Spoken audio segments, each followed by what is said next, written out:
So this is the part of the program that is named for our late chairman, Dr. Gus Watanabe. And 6 years ago, the BioCrossroads Board of Directors, actually while Gus was still with us, created a special award to commemorate progress in the development of Indiana's life sciences promise and potential. Dr. Watanabe, who himself personified so much of what this state is about in the life sciences and so much of what this award is certainly about, thought it was important for us to recognize every year an individual who was, or an organization, who had provided larger-than-life leadership, discovery, scholarship, or other support to put Indiana on the map today, the map that we were just talking about here, and to keep us there in the future as a national and global center for life sciences innovation and growth.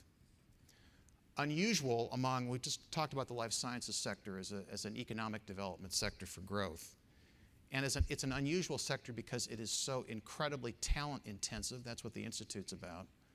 It's expensive, it's long range, and it requires incredible leadership across many different attributes and disciplines.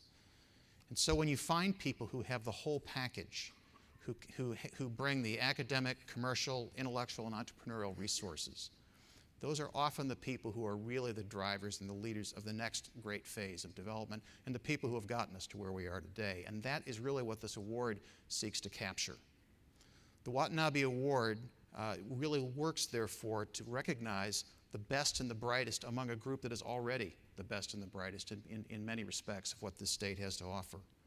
The specifics of the award are someone who has made or enabled significant achievements in the development and promotion of Indiana's life sciences research, educational or economic opportunities, has had a signature impact on the shape and strategy of the sector, and promotes or personifies innovation as our shared opportunity for future growth and success. The winner will receive a plaque as well as artwork of his or her DNA, and this is not some 23andMe report on your genetic readout, but it's a really nice piece of art, and I guess someone could interpret it as well for data, who knows, but it's a good piece of art. And it's a whole lot more than that. This year we are honoring someone who brings the combination I was just mentioning to you, the combination of academic excellence, brilliance in the research laboratory environment, and tremendous success as an entrepreneur. His passion for bringing scientific discoveries to the market and to the bedside to improve health and the quality of life has enabled our winner to start 4 companies here in Indiana, including what is today Indiana's second largest pharmaceutical company, right behind Eli Lilly and Company. A few differences in terms of the number of people employed, but our second largest one, Endocyte, on which our late chairman, and the man, again, for whom this award is named, Dr. Gus Watanabe, actually served as an early and committed member of the board of directors. Furthermore, and importantly for Indiana and for what we were just talking about in Gary's panel, our winner's desire to translate his great idea into commercial application actually had a great deal to do with driving the creation of what we now recognize today as the phenomenally successful tech transfer process that began at Purdue in the 1990s and obviously has continued with Purdue and Indiana University and the University of Notre Dame today. So this person was a pioneer and a bellwether and a passionate advocate for technology transfer and commercialization that we all continue to benefit from as a state and certainly as a life sciences sector. We just wrapped up a great discussion talking about the Biosciences Research Institute, and I think the word talent was used about every 2 minutes, if not more often. It's extraordinary talent we're looking for, and when people ask me, as they often do, what kind of talent, who is that? What mere mortal out there could actually personify that talent? Take a really good look at the winner of today's and this year's Watanabe Life Sciences Champion Award, because that's exactly the face of talent in Indiana. Now, fortunately, our winner today is already here, so we don't have to go out and convince him to come. But this is exactly the kind of person that we want to have and need to have come to build the next great set of opportunities for this state. This is a high-octane award. Our past winners include Leonard Betley, who is here. I'm blinded by the lights, so I can't exactly find him in the audience, but I know he's here because I talked to him earlier. Dr. Richard DeMarchi, Dane Miller, Bill Cook, and the Lilly Endowment under the leadership of Tom Lofton. Now, because Gary and I really like to have a very busy stage, we're going to actually ask another person to come up here and join us to do the presentation of our award today. And there are two reasons for him to do that, for us to do that, to ask him to come up. First of all, because Ron Ellis, who has participated in many of these conferences in the past, you all know him well as the president and CEO of Endocyte. It's the person who is receiving the award today, Ron knows very well. So it is very appropriate for Ron to give this award. But secondly, the idea for doing this award is Ron's. In his earlier years of having to travel the earth to raise venture capital and funding for Endocyte, Ron attended many meetings and many conferences and spent lots of time with venture capitalists all across the United States. And so he got to be an expert on what made good organizations and good conferences. And one observation he had was, you know, it would help if you guys once in a while would just honor somebody as being exactly the package that you're looking for to give everybody an idea and an image of what success looks like in the sector. Well, Ron, you're right. And in fact, you were so right that you are the right man, the right place, at the right time to present our award here today. So let me introduce to you Ron Ellis, and he will introduce to you our 2013 Watanabe Life Sciences Champion of the Year. Please join me in welcoming Ron.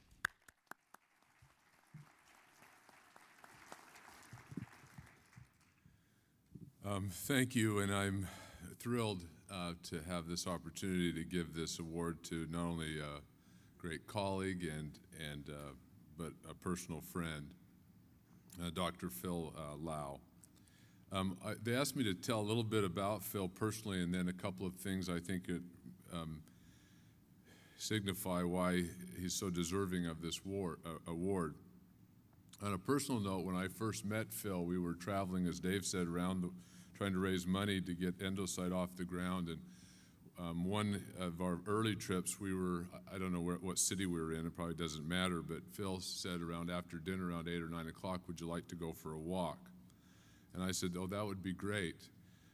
And about 5 miles later, I drug myself into my hotel room completely exhausted, learning that Phil does this every night, that he's a walker and a thinker and a talker. And it signifies Phil's sort of passion for science and for learning. I can think of lots of reasons why Phil should deserving of this award. One is he's a visionary researcher. You know, Phil, some of his maxims about research, which he are so great. One is that a good idea is worth months in the lab, and that you need to be constantly learning and expanding your knowledge. I think Phil, I know when I get on planes with and travel with him, first thing Phil does is open up his folder full of articles that he's got to read, and he starts reading. He has a vivacious, a curiosity about science and research, and really loves that. He's been 37 years at Purdue University, did his undergraduate at Brigham Young University and his PhD in the University of California, San Diego.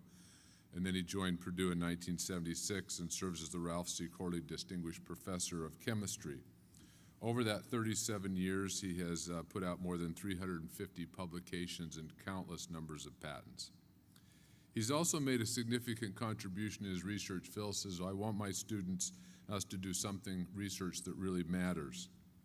His research has resulted in 5 new drugs that are in clinical trials and others that are moving into clinical trials for treating important diseases in cancer as well as diseases in inflammation. I think he'll have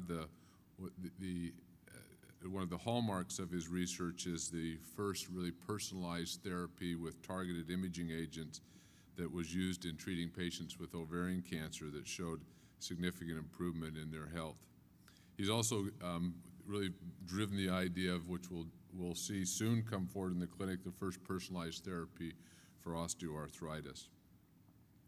So besides his visionary research and working on important things that matter that affect human health, he's also been, as Dave said, a contributor to many companies and in Indiana, including Endocyte and another great company called On-Target, which is exploring surgical imaging technology to improve surgeries for important diseases like cancer. But as I thought about all these over the past couple of days, I think probably these do matter and are important. But probably his greatest contribution, which will last and go on and on and on, is his passion for teaching. I remember when Endocyte was first formed, Phil said to those who were putting money in, and they asked him what he wanted to do in regard to the business. He said, "I've thought a lot about this." He had many opportunities to go into industry and take on significant positions there. And he says, "I want to stay in research and I want to teach." It's what he loves and it's what he is good at. He's had almost probably 100 graduate students come out of his lab. He said only 2 have not received their PhD. And they have contributed and hold senior positions all over the country in major universities and institutions.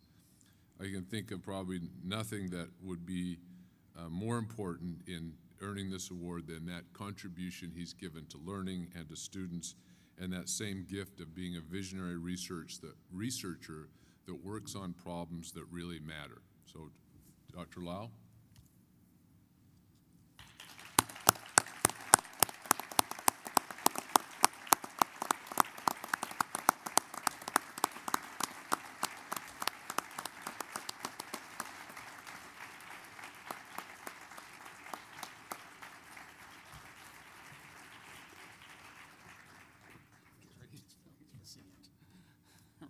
Thanks so much.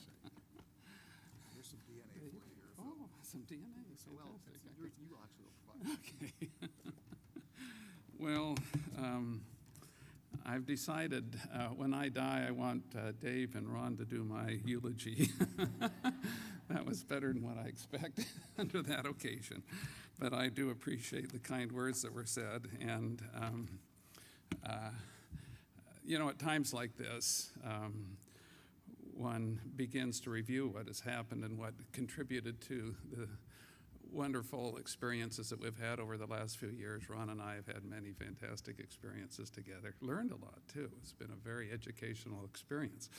But one recognizes that achievement really builds on the shoulders of so many, many people. And I would just like to take a couple of minutes just to thank a few. First of all, I think it's outstanding that the state of Indiana is placing such emphasis on building this area of strength in the state. Without this commitment, it would be very hard to grow companies like Endocyte and On-Target and others. And so I think what you guys are doing here today is a great credit to you and to the state of Indiana. I thank Dave, I thank Gary, I thank all of the rest of you for your contributions there. Secondly, I need to thank actually first Endocyte and then On-Target and some of these other companies. There are an awful lot of outstanding drugs being developed at Purdue. We've recently conducted a very brief survey, and we find that we've got around 13 in clinical trials, but there are another 20 that are stalled because of the Death Valley that you're all familiar with. The technology is at the point where the NIH claims that it's time for a company to take over because it's no longer basic research, but it's applied, and it's too early. It hasn't been sufficiently de-risked for a pharmaceutical company to take it, so they just die there. And I have been blessed to have Endocyte and just recently On-Target to be able to funnel these ideas and these discoveries through. That's a tremendous benefit because there are an awful lot of other good drugs that simply for the absence of this ability to a machine to move them forward into human clinical trials have no way of finding out whether there's any value in them or not. And that's a tragedy. It will be, I hope that this institute that's being started, and I know that we're doing similar things at Purdue University to try to bridge this Death Valley in the drug area. I hope that these solve this problem, but it's a major issue out there. Third, I want to thank Purdue University. Purdue has really been supportive in 2 different areas that matter a lot.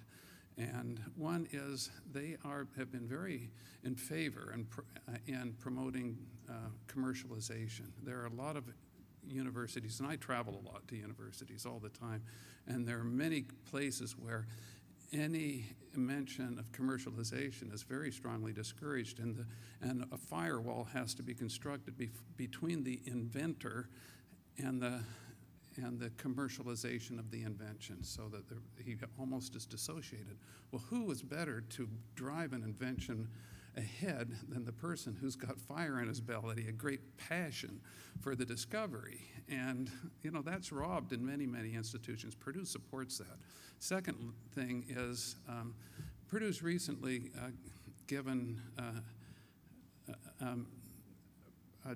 committed over $70 million to drug discovery. We've recognized that we're probably one of the 4 or 5 best universities in the country in discovering new drugs. And so there's a new drug discovery building, a $30 million building that's nearly completed on campus. They've given us money. I've been asked to direct the effort at Purdue to hire a number of very prominent scientists in drug discovery back to the university. We're already pursuing some that whose names you will recognize as being really tops in the country.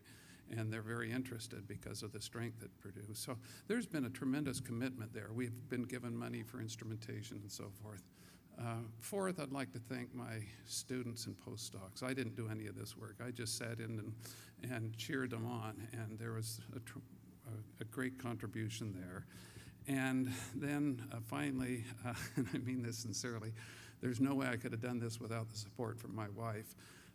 She often, I'm sure, thinks that she's a widow, even though I'm sitting there in our home without any communication from her husband till midnight or so. It appears as though she may be a single parent.